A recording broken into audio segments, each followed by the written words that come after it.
Welcome back to a daily dose of good news. Sometimes the thing that grabs your attention isn't the main thing. The colour of the curtain distracts you from noticing the thief entering through the doorway. The gentle fist pump of the manager as the centre forward lashes in a screamer of a volley. As I read today's extract from Dr. Luke's testimony, I was similarly distracted by a recurring action. I wonder if you'll notice it. Now, when Jesus returned, a crowd welcomed him, for they were all expecting him.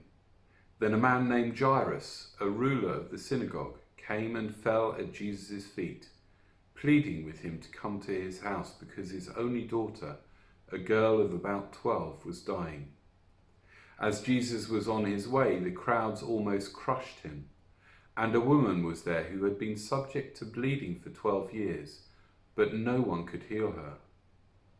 She came up behind him and touched the edge of his cloak, and immediately her bleeding stopped. "Who touched me?" Jesus asked.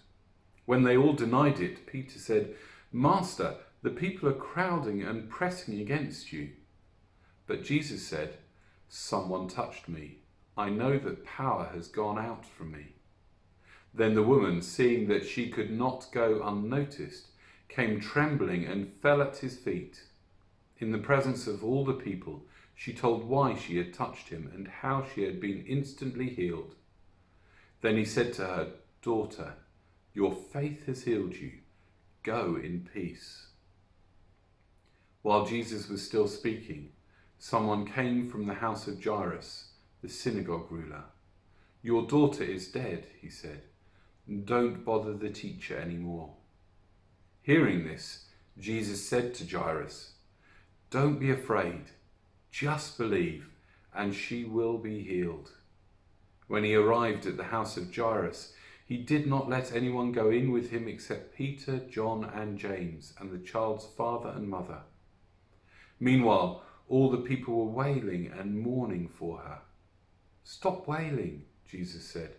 "She is not dead, but asleep." They laughed at him, knowing that she was dead. But he took her by the hand and said, "My child, get up." Her spirit returned, and at once she stood up. Then Jesus told them to give her something to eat. Her parents were astonished, but he ordered them not to tell anyone what had happened. Jesus performs two remarkable miracles.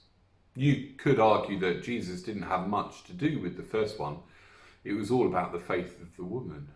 But raising a girl from the dead is worth pausing a moment to marvel in awe and wonder.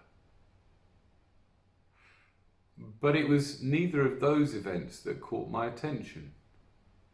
It was how both Jairus and the woman approached Jesus. Jairus came and fell at Jesus' feet, pleading with him to come to his house because his only daughter was dying. The woman came trembling and fell at his feet. In full view of everyone, both of them fell at Jesus' feet. I'm not sure if I've ever seen this happen. Maybe in films, but not in real life, where someone willingly throws themselves down in front of someone else. An act of submission, pleading with all you are. And both of them fell at Jesus' feet in public. There were crowds around. Nowadays, we try to big ourselves up, to say we're worth it, to fight for equality. Here they bowed in reverence to Jesus. They knew their position before God and willingly assumed it. Are you fighting for your rights with God or bowing in full submission to him? See you tomorrow.